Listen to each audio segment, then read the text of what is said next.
My name is Lily, and for as long as I can remember, I've wondered about my birth mother. I was adopted when I was just a baby, and my parents always told me how lucky I was to be part of their family. They gave me everything I needed: love, support, and the security I never had to question. But there was always a hole in my heart that I couldn't quite explain. I grew up with the love of my adoptive parents, but a part of me was always curious about where I came from. Who was she? Why did she give me up? What was her life like? These were the questions that kept me up at night, unanswered. And I knew, deep down, that one day I would try to find her. I didn't know where to start. The adoption papers were sealed, and all I had were small clues. A few letters, a name, and one photograph of a woman I barely remembered. But something inside me told me that the answers were out there, just waiting for me to find them. One day, I decided it was time. I couldn't ignore this feeling any longer. I had to find my birth mother. I started by calling the adoption agency where I was placed. I remember the feeling in my stomach as I dialed the number, my heart racing. The voice on the other end was kind but firm. They told me that under the law, they could not give me much information without my birth mother's consent. I felt like I had hit a wall, but I was determined. I didn't give up. The woman on the other end gave me a tiny hint. Perhaps you should try reaching out to the hospital where you were born. I wrote down the name of the hospital, my mind spinning with possibilities. Could I find her? Could I really reconnect after all these years?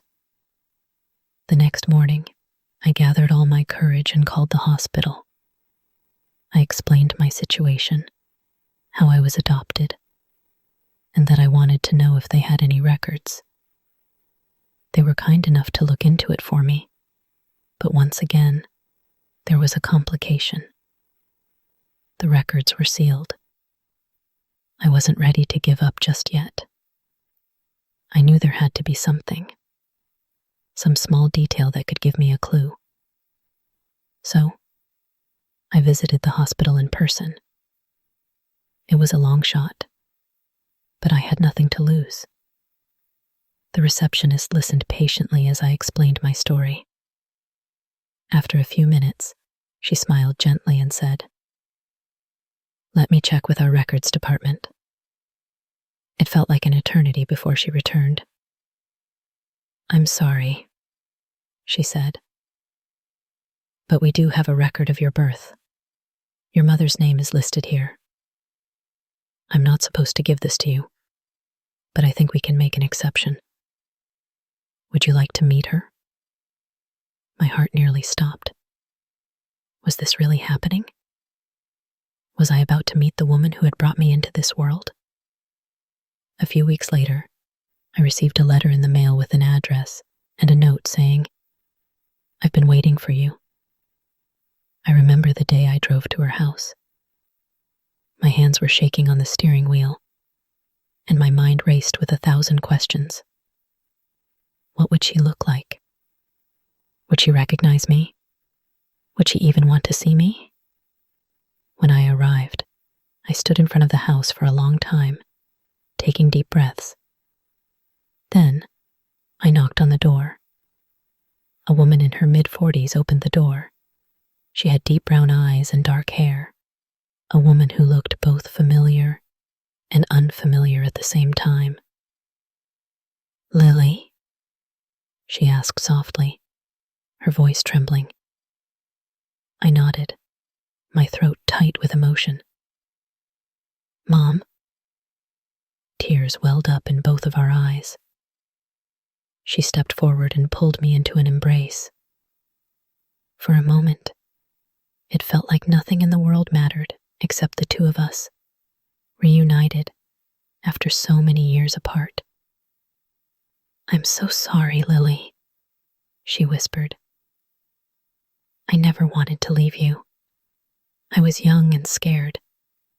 I thought you would be better off without me. I held on to her, my heart aching for the woman who had carried me, and yet felt so distant. I understood now that there were no easy answers, just two hearts that had been separated for too long. Over the next few days, we talked.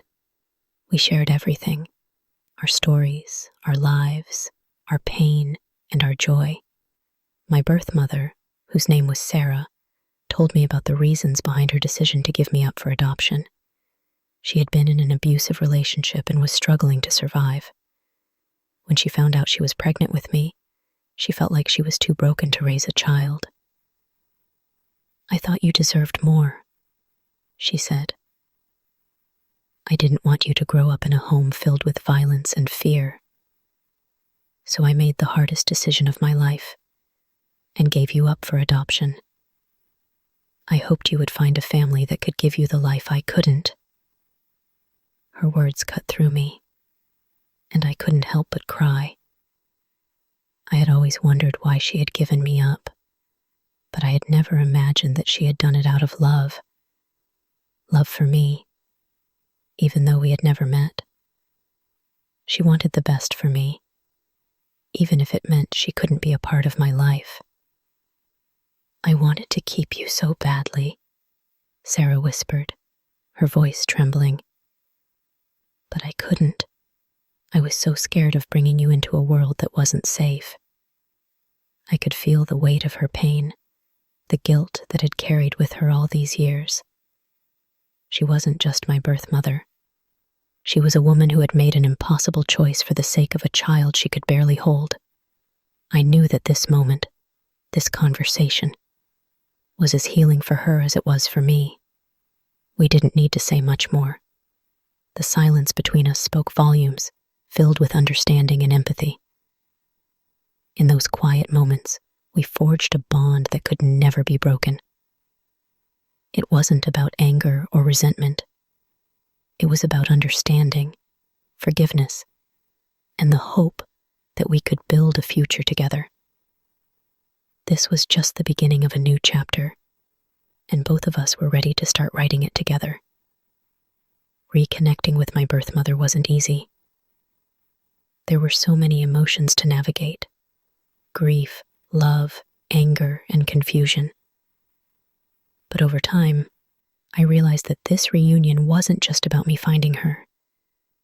It was also about her finding me. She had never stopped thinking about me, even after all these years. We began to make new memories. We went to the places I had visited as a child. We laughed together. We cried together. We shared our lives in ways I never thought possible. I also had to rebuild a relationship with my adoptive parents. They had been there for me my whole life, and they had always supported me in my search for my birth mother. But now, I had to balance the love I had for them with the love I had found with Sarah. It wasn't always easy. There were moments when I felt torn between the two worlds, my adoptive family and my birth family. But over time, both sides came to understand that the love in my heart was big enough for both of them. A year has passed since I first met Sarah. The bond we share now is stronger than I could have ever imagined. We don't talk every day, but we visit each other often, and we've become a constant presence in each other's lives. I've learned that love isn't about perfection. It's not about having all the answers or understanding everything from the start. It's about being open to the possibilities, to the connections that can heal even the deepest wounds. Looking back, I realized that finding Sarah wasn't just about me reconnecting with my birth mother. It was about finding myself. It was about discovering the pieces of me that had been missing for so long, and finally putting them together. I still have questions. There are parts of my story that I may never know, but I've learned that sometimes the most important thing is not having all the answers. It's about embracing the journey, the unexpected twists, and the people who show up when you least expect it. If you're someone who has been searching for answers, whether it's about your family, your past, or your future, know that you're not alone. The journey may be long, and it may be difficult, but it's worth it. You never know what you'll find along the way. Maybe it's a reunion. Maybe it's healing. Maybe it's a new beginning. But most of all, it's a chance to understand who you are and where you come from.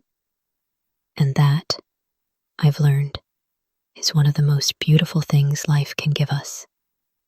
Thank you for listening to my story. If you've ever been through a similar experience, or if you're looking for hope, I hope this story has resonated with you. Remember, no matter how hard the road may seem, there is always the possibility for healing, love, and connection. If you enjoyed this story, please like, subscribe, and share. See you in the next video.